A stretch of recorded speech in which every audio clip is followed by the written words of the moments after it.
dari proposal saya adalah dampak Taman Nasional Gunung Cermai terhadap ketersediaan bahan baku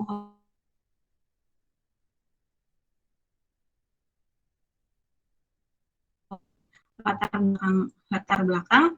Home industry merupakan lingkungan yang harus diciptakan dan dibangun karena dengan adanya home industry dapat membantu dalam mengurangi jumlah pengangguran penduduk yang ada di lingkungan sekitar home industry. Menurut BPS, untuk menjalankan home industry dibutuhkan 5-9 orang tenaga kerja. Jika dalam satu desa terdapat 5 home industry, maka hal ini dapat membantu memberikan pekerjaan kepada masyarakat setempat yang membutuhkan. Namun, permasalahan yang ada di Desa Seda ini dalam perubahan fungsi pengelolaan hutan di Gunung Cermai menimbulkan juga perubahan peraturan, program, dan juga akses untuk masyarakat mengelola hutan. Sehingga dalam perubahan ini memberikan dampak baru untuk masyarakat sekitar, khususnya home industry. Lalu selanjutnya itu tentang permasalahan pembatasan masalah. Yang pertama, dampak yang dirasakan oleh masyarakat, khususnya home industry. Yang kedua, solusi yang dilakukan oleh home industry dalam menangani permasalahan.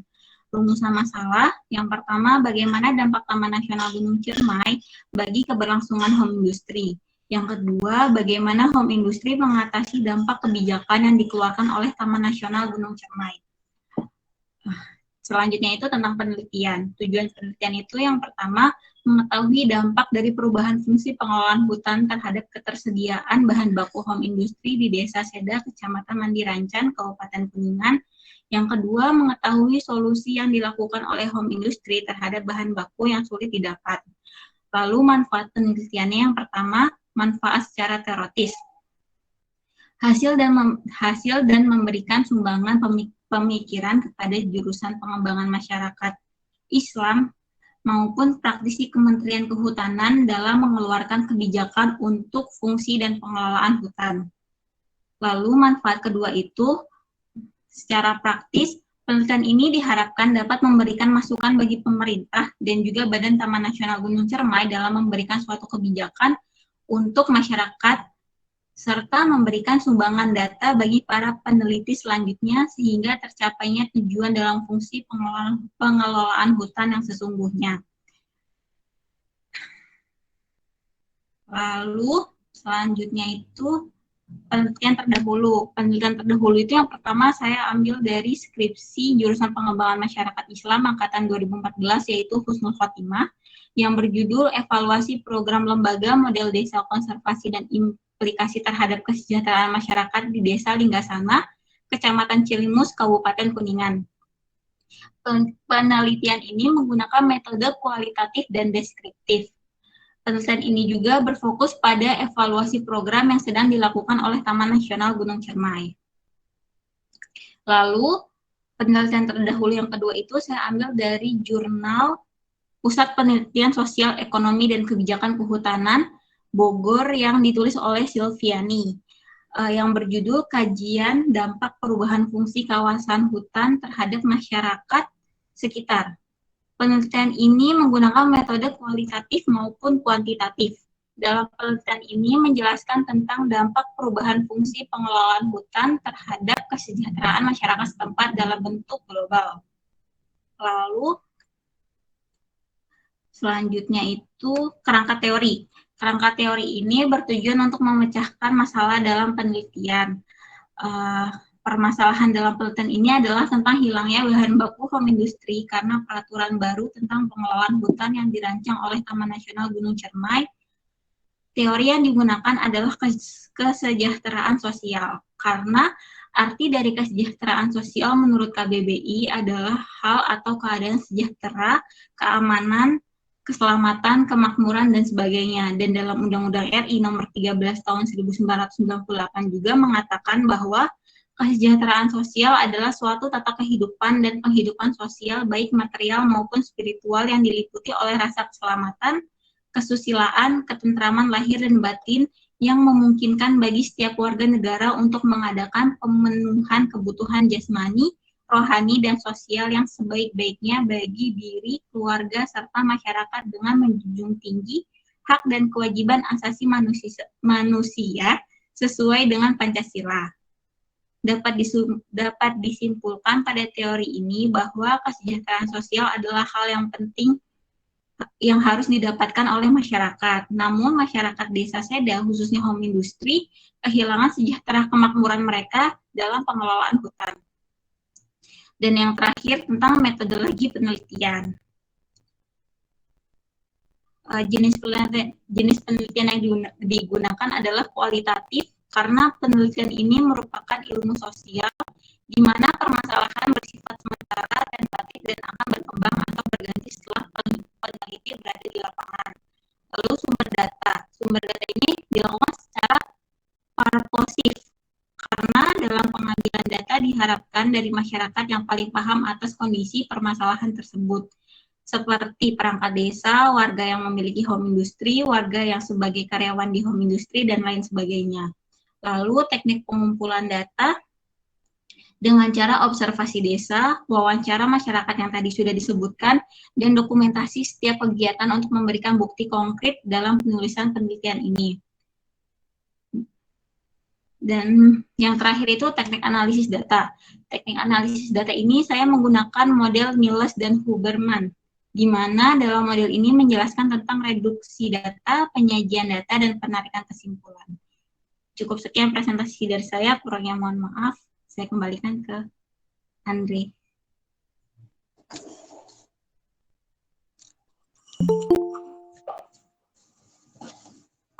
Baik,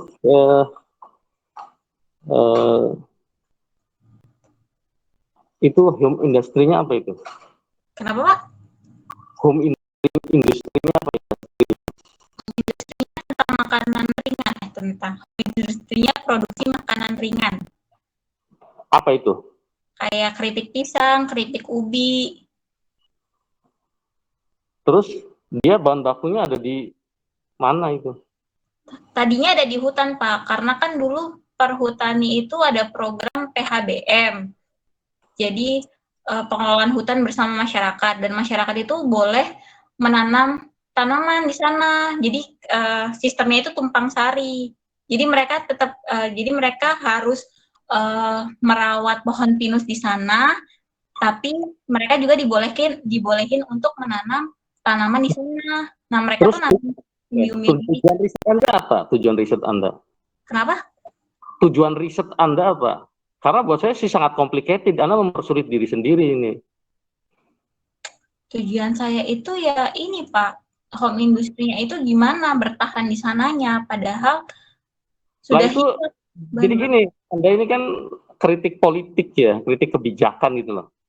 Jadi menurut saya sih itu sudah dilakukan oleh Husnul ya, dan apa gitu loh, poinnya menurut saya sih kurang dapat gitu loh, kurang dapat poinnya ya. Justru kalau menurut saya sih bagaimana kalau melakukan strategi gitu loh. Jadi kalau Anda memaksa itu bukan nggak boleh, tapi dalam konteks skripsi itu kalau menurut saya sih jadi mentah gitu loh. Karena itu kan kebijakan pemerintah, bukan cuma di kebijakan di bukan di wilayah konservasi. Kan sulit gitu loh. Jadi kalau menurut saya sih lebih baik penelitiannya diarahkan. Ini kan mirip dengan Husnul, ya kan? Saya juga karena kebetulan saya pembimbingnya waktu itu oke lah, saya. Tapi dia akhirnya memberikan strategi solusinya seperti apa gitu loh. Karena kan Anda nabrak kebijakan sama aja nabrak tembok gitu loh. Anda dapat apa di situ? Itu harus real Anda gitu loh. Jadi saya pikir Anda harusnya yang paling bagus ya, melakukan strategi. Jadi pernah dilakukan oleh Walhi itu bagaimana pengembangan ekonomi wilayah hutan lindung gitu loh. Jadi kalau Anda akhirnya ke kebijakan gitu loh, buat saya sih agak sulit gitu loh. Anda mau dapat apa gitu loh? Anda mau kritik kebijakan gitu. Kan kalau dilihat dari permasalahan saya itu ya saya menanyakan gimana ininya, Pak, menanyakan bagaimana mereka bertahannya home industry itu, bagaimana mereka akhirnya bisa mendapatkan. Coba judulnya apa judulnya? Judulnya Dampak Taman Nasional bagi Keberlangsungan Nah, udah kan dampak kan akhirnya. Kalau menurut saya sih strategi lebih baik. Strategi, ya jadi nanti teorinya survival Anda. Nah, terus Anda seperti kebijakan sosial, ini kan KBBI-nya Kesos, kesejahteraan sosial. Tentu Anda kebijakan sosial nantinya. Gimana Pak? Iya, Anda kan tadi bukan pakai teori ya, itu pakai baru definisi KBBI tentang Kamus Besar Bahasa Indonesia gitu loh. Kesejahteraan sosial. Itu kalau diterusin, harusnya kritik kebijakan nantinya. Kritik kebijakan ya. Jadi kalau menurut saya sih lebih baik strategi home industry survival gitu loh. Kan dia tetap harus ada bahan baku kan, harus ada bahan baku gitu loh. Itu yang real saja. Jadi kita cari sesuatu yang rasional, yang apa namanya, mencari solve problem, mencari pemecahan masalah gitu loh. Itu yang harus dilakukan mahasiswa kan menurut saya sih. Kalau cuma kebijakan lebih baik eh, ini ya apa namanya par dan advokasi sifatnya gitu loh. Tapi kalau skripsi saya pikir lebih baik strategi saja. Jadi nanti teorinya teori-teori survival Anda, teori bertahan, bagaimana dia melakukan upaya-upaya tadi. Misalnya pasti kan punya punya jalan keluar pasti masyarakat. Itu loh. Jadi tidak cuman melihat ini ya dampak gitu loh. Jadi saya kurang tertarik dengan ngurusin seperti ini gitu loh, dampak Taman Nasional Ciremai terhadap kesediaan bahan baku. Menurut saya enggak, kurang tertarik saya akhirnya. Lebih baik kalau menurut saya tadi survival strategi masyarakat itu lebih lebih menarik kalau menurut saya. Karena jika Anda menemukan strateginya apa, itu bisa dijadikan kopi gitu loh. Bisa di kopi, bisa dikembangkan. Ternyata misalnya masyarakat punya banyak strategi misalnya. Paham nggak? Paham Pak. Nah itu, jadi Saya diubah gitu Pak.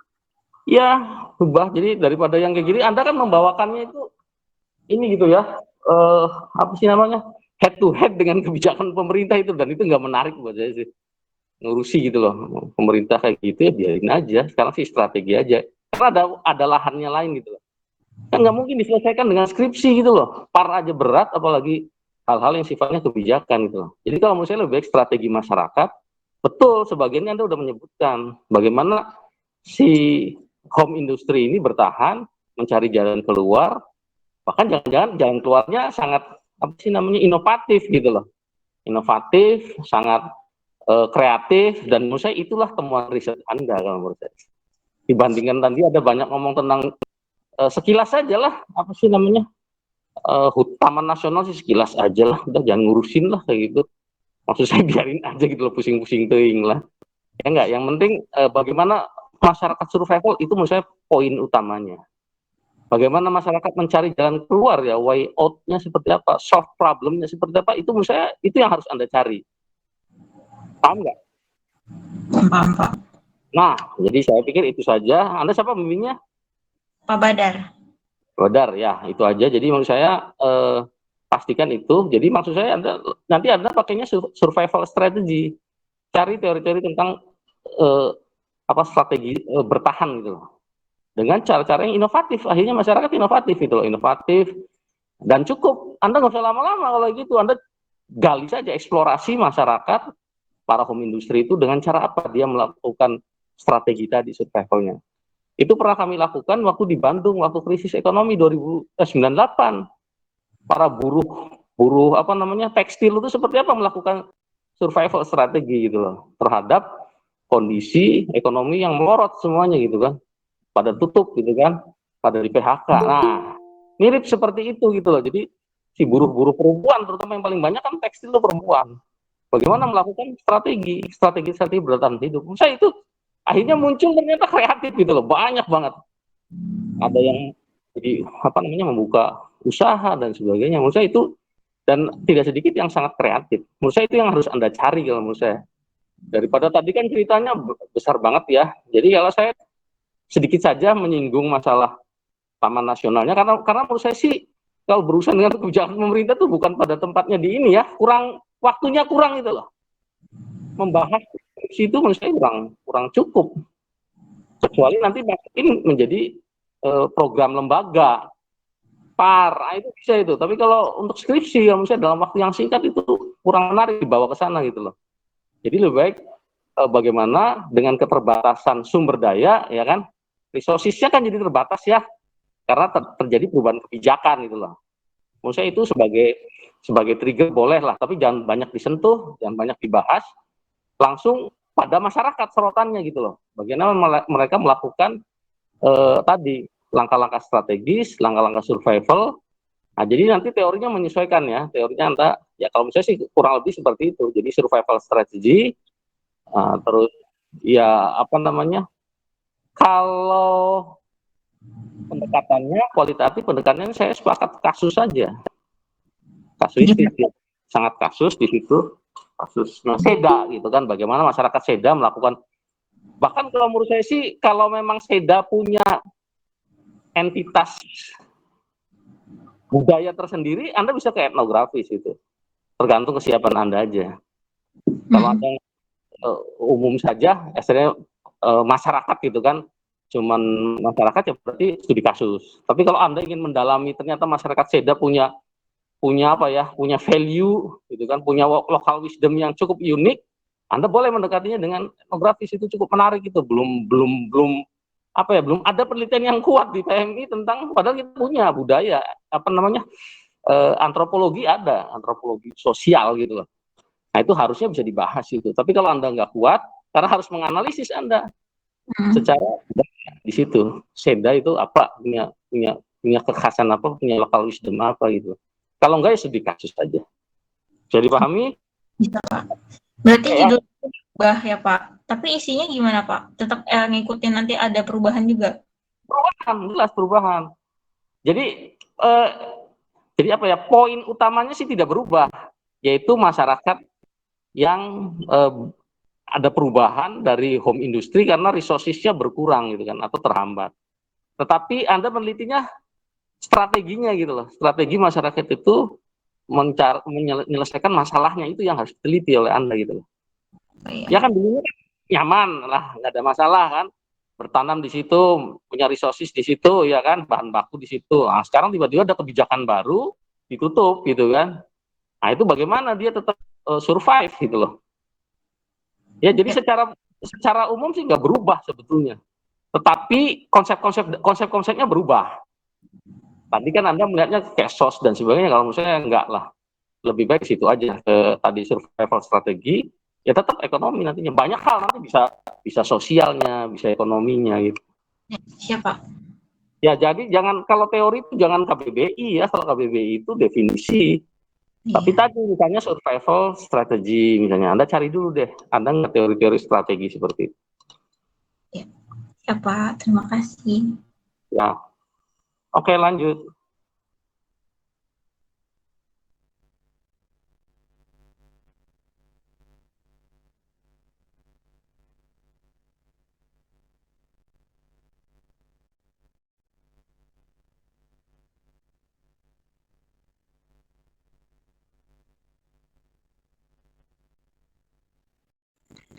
Ini langsung aja Rek.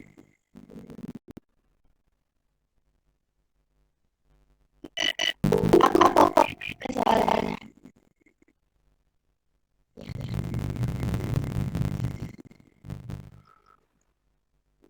Begini ya. Ya bebas. Iya.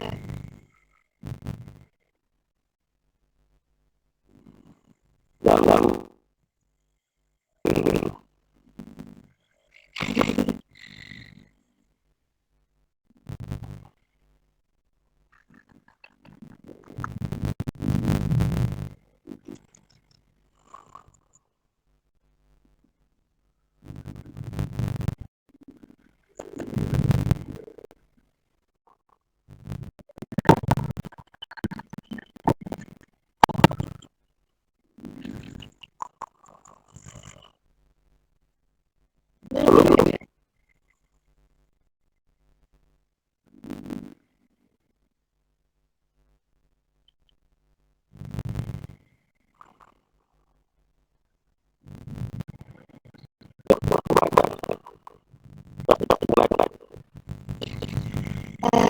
Kita assalamualaikum warahmatullahi wabarakatuh.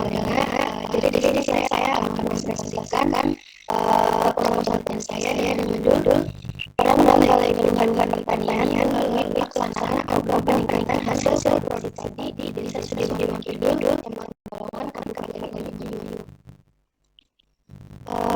Dampaknya, sektor pertanian merupakan salah satu kekuatan besar dalam perekonomian masyarakat. Dari setiap desanya, sektor pertanian yang diawasi oleh sebuah lembaga bernama Balai Penyuluhan Pertanian.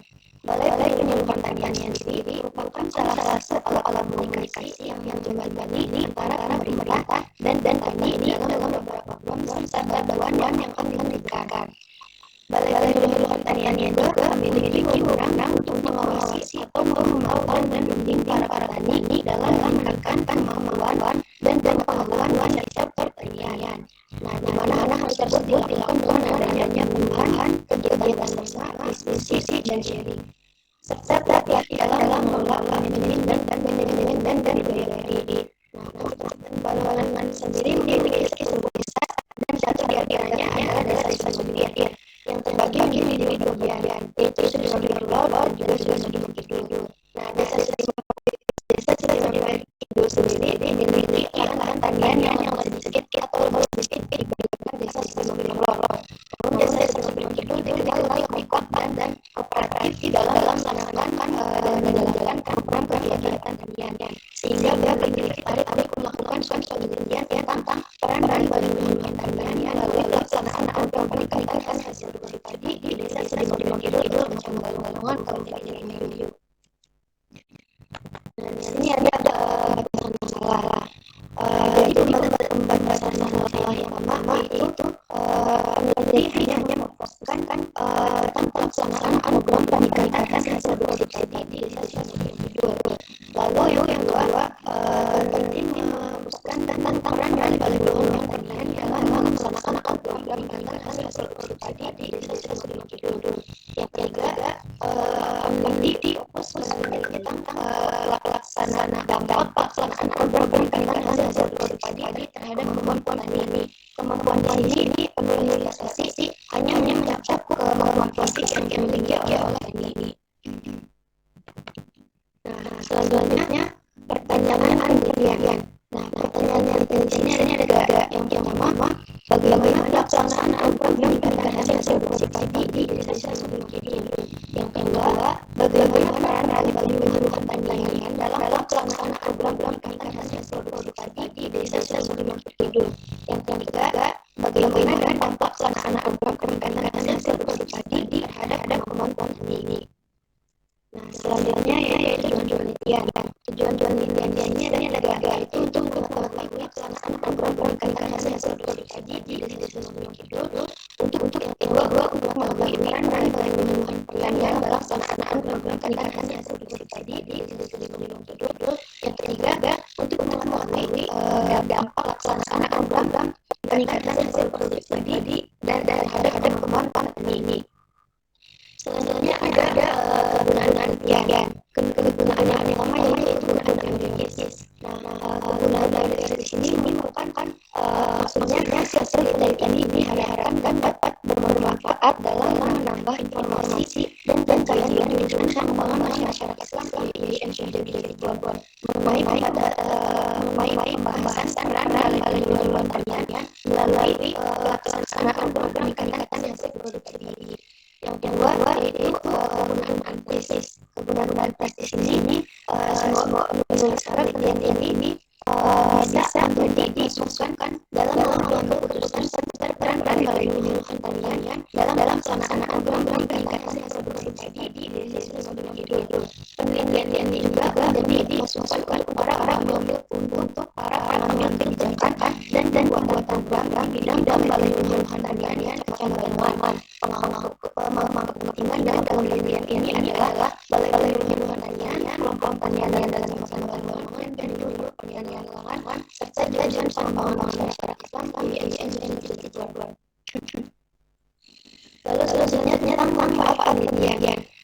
Manfaat di sini adalah yang pertama sebagai pengalaman antara teori yang dipelajari dari bangku kuliah dan manfaat yang ada di lapangan. Yang kedua, penelitian ini bisa direfleksi sebagai suatu bahan studi untuk penelitian yang berkaitan dan juga dapat menjadi pengetahuan atau dalam Balai Penyuluhan Pertanian dalam pelaksanaan program peningkatan hasil produksi padi di siswa wilayah. Selanjutnya penelitian dulu. Yang pertama ini skripsi oleh Indonesia pada tahun 2017 dengan judul peranan Balai Kelurahan Pertanian Kecamatan meningkatkan kesejahteraan petani di Kelurahan Mamamtu Kecamatan Ali Kabupaten Tenene Universitas Alauddin Makassar.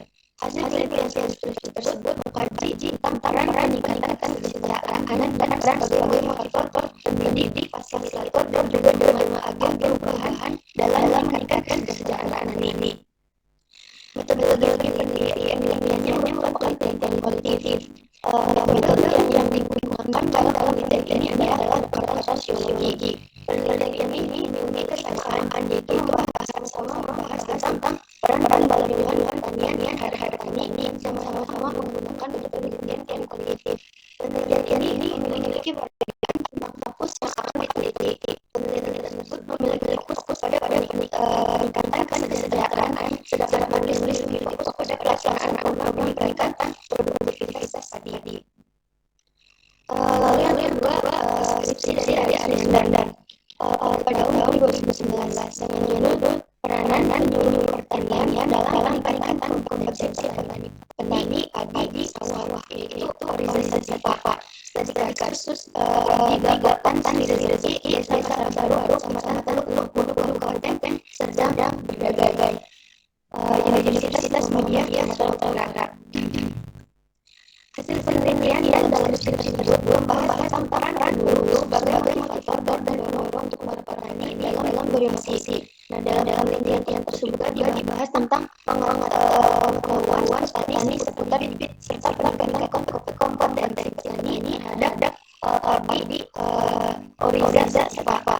Pada skripsi tersebut penulis menggunakan metode studi kasus atau case study, yaitu penelitian yang dilakukan secara rinci oleh seorang atau sejumlah organisasi selama waktu tertentu. Dengan titik pengambilan sampel yang digunakan adalah simple random sampling atau pembagian secara acak. Penelitian ini memiliki kesamaan pada kajian menyeluruh pertanian terhadap petani ini juga sama-sama menggunakan metode kasus. Perbedaannya, skripsi tersebut membahas tentang peran menyuluh sebagai motivator dan pendorong untuk para petani ini di dalam berinovasi.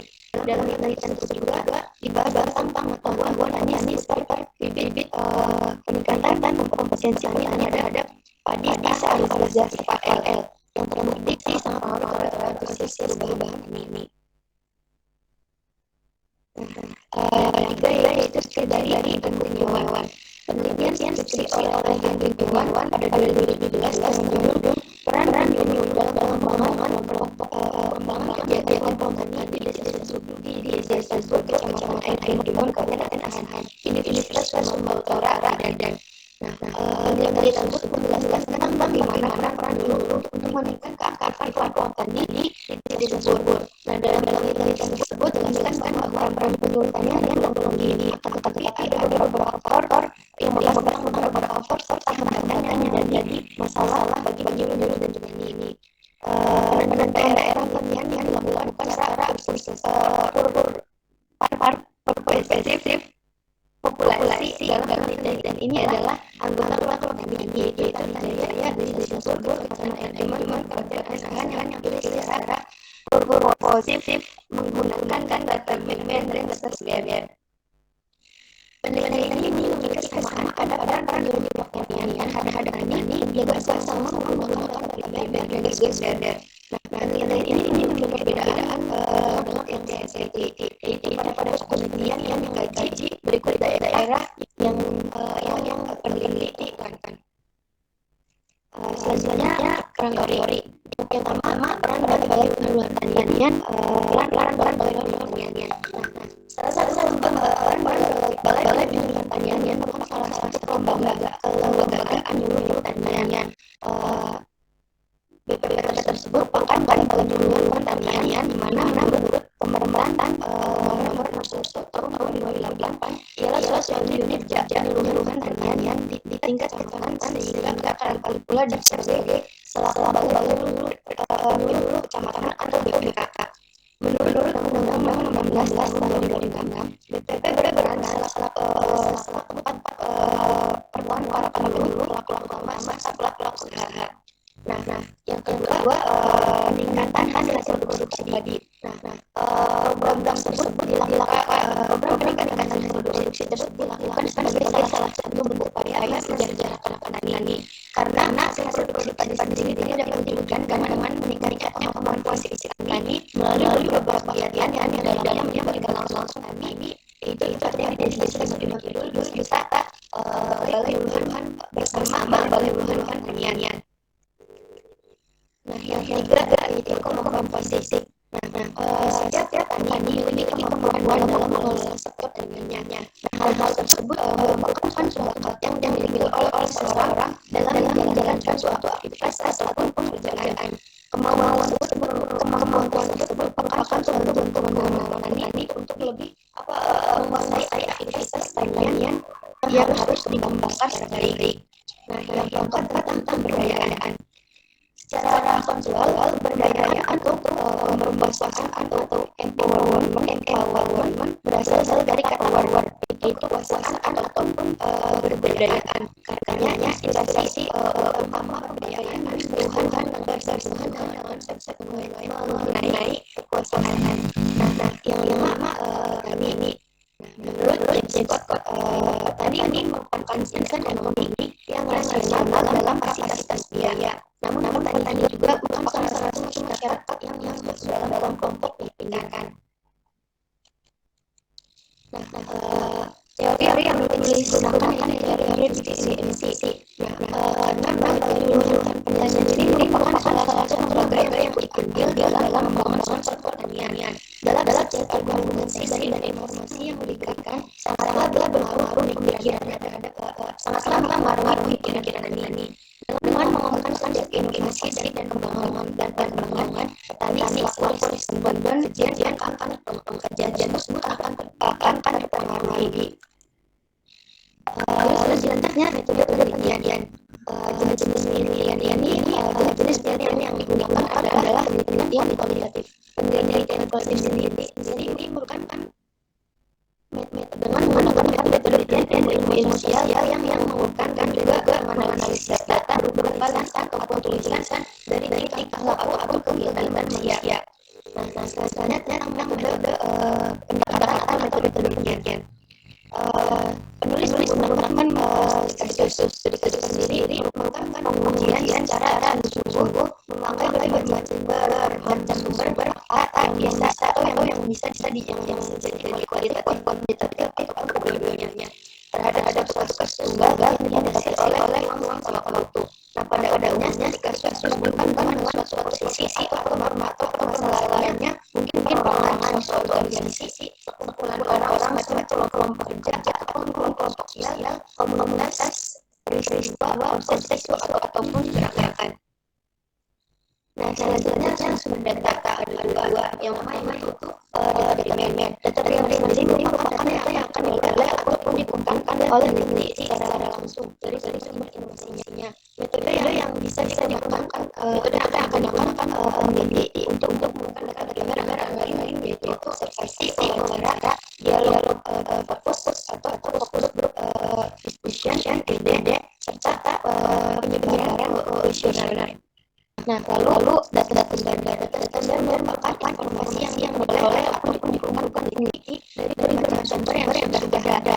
Sumber data dalam penelitian ini berupa hasil wawancara, hasil observasi di lapangan yang berkaitan dengan peran pertanian dalam meningkatkan skill dan kemampuan petani serta faktor kemudahan dan hikmat dalam meningkatkan skill dan kemampuan petani di desa Sidoarjo Kecamatan Kabupaten Bandung. Lalu teknik pengumpulan dana merupakan suatu hal yang sangat strategis dalam penelitian karena tujuan utama dari penelitian yang merupakan memperoleh data. Tanpa teknik pengumpulan data maka penelitian ini tidak akan memperoleh informasi yang mengaruhi data yang dihasilkan. Teknik pengumpulan data tersebut diantaranya adalah menggunakan wawancara, observasi, juga dokumentasi. Lalu selanjutnya analisis data. Analisis data kualitatif berkaitan dengan informasi bentuk kata atau kalimat yang dihasilkan dari penelitian yang bisa berkaitan dengan peristiwa yang mengikuti suatu objek penelitian. Nah, teknik analisis data yang digunakan dalam metode podcast ini memiliki tahapan, yaitu reduksi data, penyajian data, kesimpulan, atau verifikasi. Lalu selanjutnya rencana waktu penelitian. Pada tanggal 7 Mei sampai 12 Mei, penulis mencari informasi seputar lembaga dan fokus penelitian. Pada tanggal 15 sampai 16 Mei, penulis membuat judul proposal. Pada tanggal 18 Mei, penulis melakukan observasi dan juga wawancara. Pada tanggal 10 sampai 15 Juni, penulis mencari sumber dan referensi proposal. Pada tanggal 7 Oktober, pengajuan dan pengesahan judul proposal. Dari tanggal 7 Oktober sampai 11 Oktober, penulis melakukan perbaikan sistematika penulisan. Selanjutnya, daftar pustaka. Ini yang dari sumber buku, lalu yang ini yang dari sumber online. Ya, terima kasih. Oke, saya nggak basa-basi lagi bahwa Anda itu masuk ke kategori penelitiannya pendidikan masyarakat. Ya. Ini kan balai penyuluhan ya, jadi Anda kembalikan ke fungsinya teori-teori pendidikan masyarakat. Jadi kenapa ya? Anda udah masuk, tinggal teorinya saja sama metodenya. Jadi teorinya dikembalikan ke teori pendidikan masyarakat, karena peran balai penyuluhan itu dia peran mengubah perilaku petani gitu loh, ya kan? Supaya apa ya, sesuai dengan ini. Nah, yang diteliti oleh Anda bagaimana perubahan petani itu, apakah sesuai dengan visi dan misi balai penyuluhan, itulah yang Anda awasi di situ, yang dieksplorasi di situ. Ya, jadi teorinya saya mengkritisi di teorinya, sama metodenya apa Anda? Kenapa, Pak? Pakai metode penelitiannya apa? Studi kasus. Studi kasus? Ya. Oh, boleh deh, boleh. Jadi Anda harus khas ya, lebih spesifik dari cuman naratif atau deskriptif. Ada sesuatu yang khas. Kalau akhirnya Anda cuma biasa saja, kenapa khasnya? Ya itu yang harus Anda temukan. Kenapa menjadi kasus gitu loh? Kasus itu kan nggak ada 2, 3, 4 itu modus namanya, bukan kasus. Kasus itu sangat khas. Makanya kenapa misalnya Detektif Conan ya kan mengungkap kasus gitu.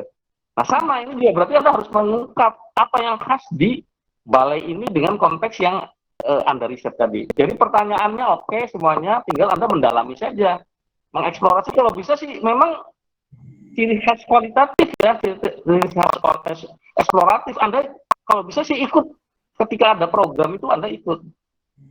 Ya, di semualah paling nggak ada satu program misalnya Anda ikuti sampai tuntas gitu loh. Nah itu yang ideal ya, jangan semuanya Anda memperoleh informasinya setelah kegiatan berjalan, sebenarnya itu kurang ideal. Di kualitatif itu ideal itu ketika berjalan, itu paling ideal itu. Jadi Anda memotret sebuah fenomena yang sedang berjalan. Misalnya si penyuluh pertanian itu lagi melaksanakan program misalnya tentang bibit misalnya ini ya. Nah, itu Anda ikuti sebetulnya. Itu sebagai salah satu testimoni saja. Di situ Anda bisa menangkap nanti bagaimana respon petani gitu kan. Mungkin salah satu kelompok tani gitu kan sebagai ini. Tapi Anda akan menyorotnya ke peran balainya. Itu yang menjadi boleh kasus, tapi Anda bisa menunjukkan apa yang khas. Dan nggak usah bertele-tele nanti di bagian metode penelitian itu, apa metode kasus itu, metode riset yang studi kasus itu. Langsung saja, seperti tadi banyak ini ya, Anda banyak kayak kuantitatif gitu loh, banyak pengambilan sampelnya apa. Kalau sebenarnya kalau di kualitatif itu, ya yang Anda rasa bisa menjawab pertanyaan penelitian saja. Misalnya si penyuluh misalnya. Nah, petani misalnya wakili saja, misalnya salah satu kelompok tani, nggak mungkin Anda, petani kan ratusan lah katakan yang ditangani oleh balai penyuluh. Anda yang mana? Tanyakan saja, Bapak ada mau turun di kelompok mana misalnya, kelompok A misalnya. Udah aja, jadi ketua kelompoknya ya kan, anggota kelompoknya, penyuluhnya, ya kalau bisa Anda ke atasan penyuluh saja. Artinya mau tahu kebijakan-kebijakannya gitu, karena Anda pasti harus, textbooknya harus ke regulasi-regulasi penyuluh, gitu loh. Jadi teorinya kindergarten pakainya, bagaimana pendidikan non formal, peran pendidikan non formal, karena penyuluhan tuh bagian dari pendidikan non formal, bisa itu masuk ke situ. Jadi perubahan perilaku si petani itu gitu. Kayak bisa dipahami ya. Jadi saya tidak akan menjelaskan lagi yang berkaitan dengan latar belakang, cara membuat parafrase, karena udah beberapa kali pertemuan saya selalu ungkapkan itu, jadi saya pikir udah cukup ya.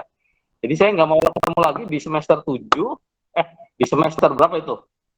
11, semester 9, membuat latar belakang tidak standar gitu loh, tidak yang seperti yang saya jelaskan. Semaksimal harus Anda seperti itu ya, latar belakang itu setiap paragraf Anda kutip dari mana saja, seperti yang sudah saya sampaikan. Iya. Itu ya, itu ya. Iya, Pak. Lanjutkan apa pembimbingnya?